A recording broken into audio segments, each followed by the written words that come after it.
Hello guys, my name is Tutor Olalekon Israel, your Prepclass tutor, and I am back on your screens. Yes, it's another wonderful session of learning with Prepclass. Now in today's session, we will continue to answer questions from the WAEC English 2019 past questions. Now in this video, we will be answering question 21 to question 25. So before we begin to answer the questions, kindly subscribe to our channel. It is very important that you subscribe to this channel. Okay, let's move on to what we have to learn today. Now, section 3 of the WAEC English 2019 past questions. The instruction reads, after each of the following sentences, a list of possible interpretation is given. I will go over that again. After each of the following sentences, a list of possible interpretation is given. Choose the interpretation that is most appropriate for each sentence. That should be sentence, not sentences. After each of the following sentences, a list of possible interpretation is given. Choose the interpretation that is most appropriate for each sentence. Now, question 21 reads, the class captain got cold feet when he was asked to lead the protest. The class captain got cold feet when he was asked to lead the protest. This means that the class captain became what? Remember, we have to select the option with the best interpretation, with the most appropriate interpretation for the sentence. The options we have are nervous, B, afraid, C, concerned, D, calm. Let's read the question once again. The class captain got cold feet when he was asked to lead the protest. Now, this sentence looks easy and understandable, but there is a part that is strange. There's a part that is unusual. There's a part we can actually understand by looking at it on just face value, and that part is cold feet. What does it mean to get cold feet? Now, the options are nervous. Nervous means to be worried or anxious. Is this the meaning of cold feet? Afraid means to be fearful, frightened, terrified. Is this the meaning of cold feet? Was the class captain afraid when he was asked to lead the protest? Was he nervous? Now, is it concerned? Concerned means to be worried, troubled, or anxious. So concerned and nervous are synonymous because of their meanings. They both mean to be worried, to be anxious, to be troubled. Could this be the meaning of getting cold feet? Calm. Calm means not showing or feeling nervousness. Oh, this is not, or this is a different option entirely from the other three options. Calm means not showing or feeling nervousness. Does getting cold feet mean that the class captain was calm? Okay, let's look at the meaning of cold feet. Now, cold feet is an idiom and it means to become suddenly frightened to do something. Oh, so the class captain got suddenly frightened when he was asked to lead the protest. That is the meaning of cold feet. The class captain got suddenly frightened. So which of the options actually explains or means to be frightened? Oh, looking at the options we have on the screen, it means that the class captain became afraid. The class captain got cold feet. The class captain became afraid. Ooh, why would I be asked to lead the protest? He became afraid. He became frightened. He became terrified when he was asked to lead the protest. So, getting cold feet means to become afraid, to become suddenly frightened to do something. So, the class captain got cold feet when he was asked to lead the protest. This means that the class captain became afraid. So, the answer to this question is afraid. So, how many of us get afraid? How many of us get cold feet when we are asked to do something that we do not want to do or we cannot do? I believe some number of people get cold feet as well. I actually get cold feet sometimes, but I try to get over it. So, I believe you get over yours as well. Moving on to the next question, question number 22. Remember, we have to select the option with the most appropriate meaning, with the most appropriate interpretation for the sentence. So, question 22 reads, street traders often try to palm their customers off with faulty goods. This means that street traders what? Now, looking at this sentence, the sentence looks easy and understandable, but there's a part that doesn't look clear.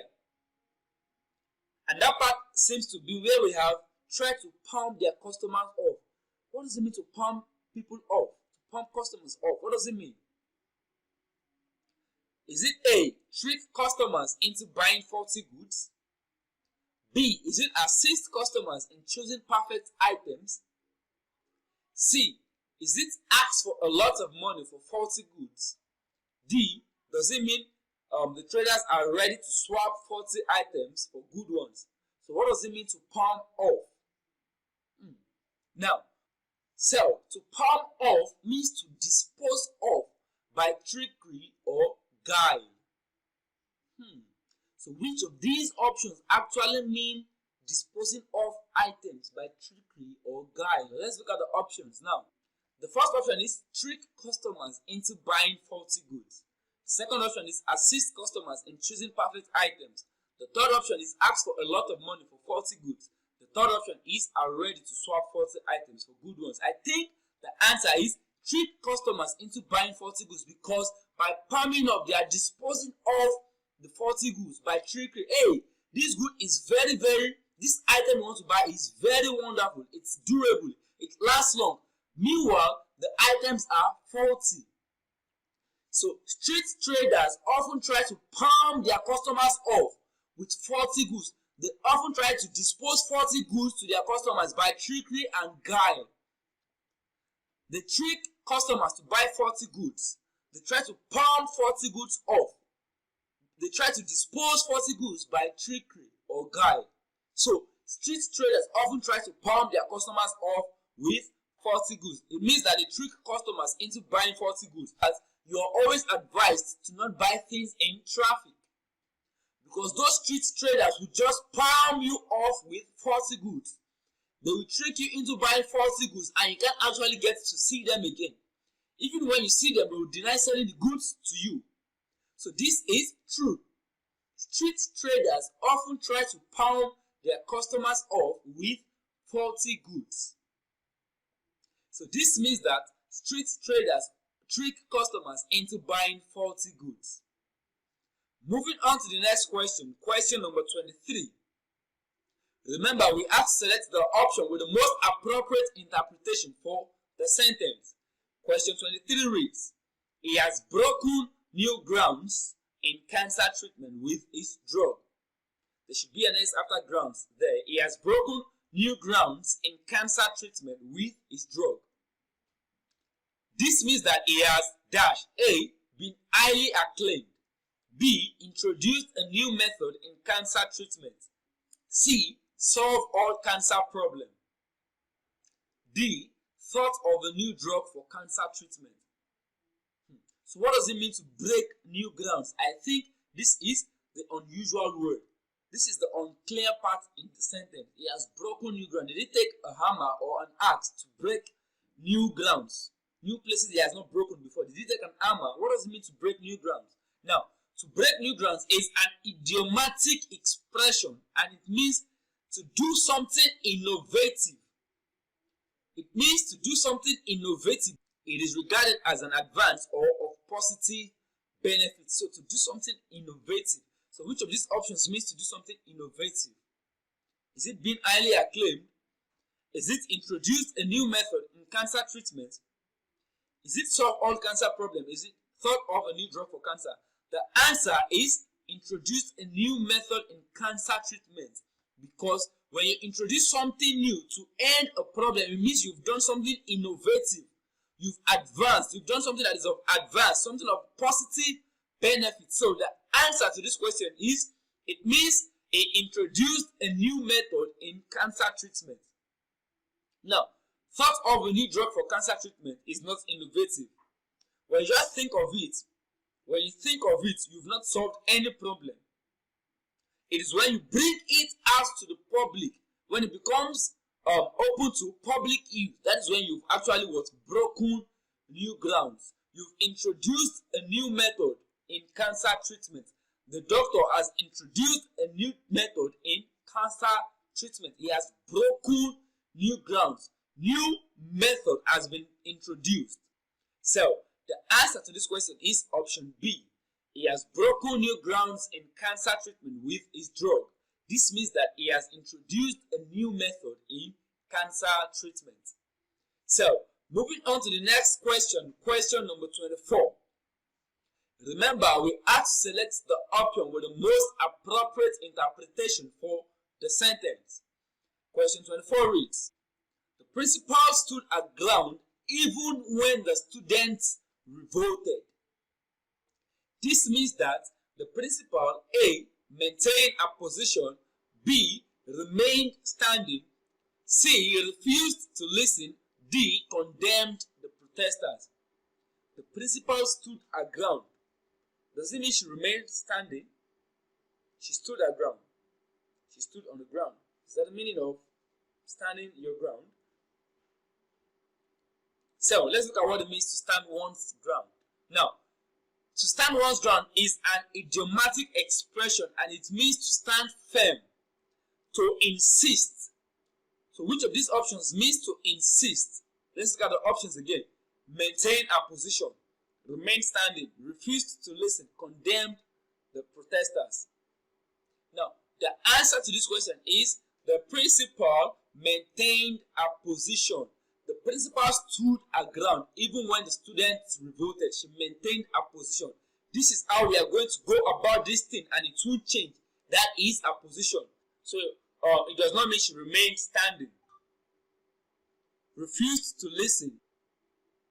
So it means, so when we say somebody stands his or her ground, it means the person is maintaining his or her position. The person is standing firm. The person insists that this is how it is going to be done. This is how I want it to be.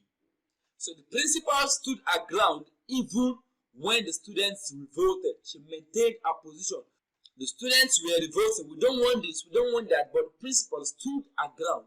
She maintained her position. This is how it is going to be. So, moving on to the next question, question number 25. Remember, we have to select the option with the most appropriate interpretation for the sentence. Question 25 reads, looking after young children can tax one's patience. Looking after young children can tax one's patience. This means that looking after children, A, is pleasant. B, looking after children requires endurance. C, looking after children is a lot of fun. D, looking after children takes time. So, what does it mean to tax one's patience? Now, to tax one's patience means to strain, to push. Like when you're looking after children, they tax your patience. They keep pushing you. They are trying your patience. One would be pushed and strained while looking after children. If you have been given the duty to look after your younger ones, you know how draining it can be. So this basically means that one has to exercise more patience. While looking after children, you have to exercise more patience. So it means to have endurance. So the answer to this question is looking after young children can tax one's patience. Means that looking after children requires endurance. Because they will get on your nerves, but you have to be patient with them. It requires endurance. Okay, that is the end of this video. Please kindly subscribe to this channel.